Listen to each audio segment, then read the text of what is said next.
அஷ்டலக்ஷ்மி ஸ்தோத்திரம். செல்வத்தை மட்டுமல்ல, அனைத்து வகை தனதானிய ஐஸ்வர்ய சம்பத்துக்களை அள்ளித் தருபவள் மகாலட்சுமி. அவரின் அஷ்ட வடிவங்கள் ஆதிலக்ஷ்மி, தனலக்ஷ்மி, தானியலக்ஷ்மி, கஜலக்ஷ்மி, சந்தானலக்ஷ்மி, வீரலக்ஷ்மி, விஜயலக்ஷ்மி, வித்யாலக்ஷ்மி. இவர்களுக்கான வழிபாட்டு ஸ்தோத்திரத்தை இன்று நாம் பார்ப்போம். ஆதிலக்ஷ்மி. சுமனச வந்தித சுந்தரி மாத சந்திர சகோதரி ஹேமமயே முனிகண மண்டித மோக்ஷ பிரதாயினி மஞ்சுள பாஷினி வேதனுதே பங்கஜவாசினி தேவசு பூஜித சத்குணவர்ஷினி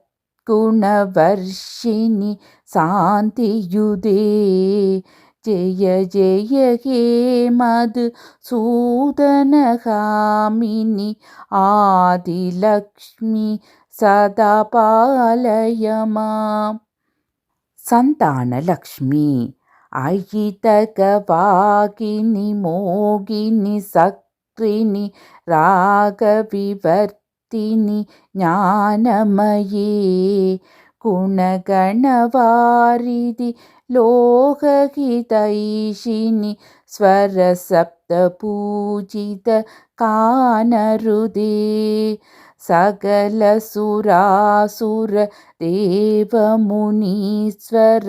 மானவ வந்தித பாதஜுதே ஜெய ஜெய கே மது சூதன காமினி சந்தானலக்ஷ்மி பாலயமாம். கஜலக்ஷ்மி. ஜய ஜய துர்கதிநாசினி காமினி சர்வபலப்ரத சாஸ்திரமயே ரத கஜதுர சுபதாதி சமாவிருத பரிஜன மண்டித லோகனுதே ஹரி ஹரி பிரம்ம சுபூஜித சேவித தாப நிவாரிணி பாதஜுதே ஜெய ஜெய ஹே மது சூதன காமினி கஜலக்ஷ்மி ரூபணி பாலயமாம். தனலக்ஷ்மி. திமி திமி திந்திமி திந்திமி திந்திமி துந்துபி நாதசு பூர்ணமயே கும கும குங்கும குங்கும குங்கும சங்கநிநாதசு வாத்யனுதே வேத புராணி த்யாசுஜு பூஜித வைதிக மார்க்க பிரதச்சஜுதே ஜெய ஜெய கே மது சூதன காமினி தனலக்ஷ்மி ரூபணி பாலயமாம். தானியலக்ஷ்மி. அபிகலி கல்மஷநாசினி காமினி வைதிக ரூபிணி வேதமயே சுரசமுத்பவ மங்களரூபிணி மந்திர நிவாசினி மந்திரனுதே மங்களதாயினி அம்புஜவாசினி தேவகணார்ச்சித பாதஜுதே ஜெய ஜெய ஹே மது சூதன காமினி தான்யலக்ஷ்மி சதா பாலயமா. விஜயலக்ஷ்மி. ஜய கமலாசனி சத்கதிதாயினி ஞான விகாசினி கானமயே அனுதினமர்ச்சித குங்குமதூசர பூஜித வாசித வாச்சனுதே கனகதாராஸ்வதுய் वैभववन्दित सङ्गरतेसित मान्यपदे जय जय हे मधुसूदनकामिनि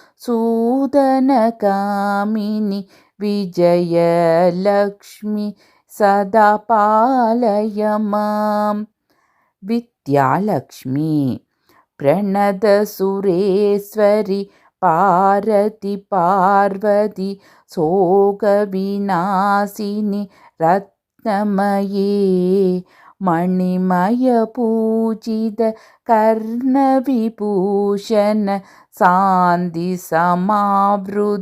हास्यमुगे नवनिधितायिनि कलिकलकारिणि कामिदफलप्रद हस्तजुदे जय जय हे मधुसूदनकामिनि विद्यालक्ष्मि सदा पालय मां धैर्यलक्ष्मी जयवरवर्णनि वैष्णवी भार्गवी मन्त्रस्वरूपिणि मन्त्रमये सुरगणपूजित शीघ्रफलप्रद ज्ञानविकासिनि शास्त्रनुदे भवभयहारिणि पापविमोचनि साधुजनाश्रित पादजुदे जय जय हे मधुसूदनकामिनि धैर्यलक्ष्मि सदा पालय मां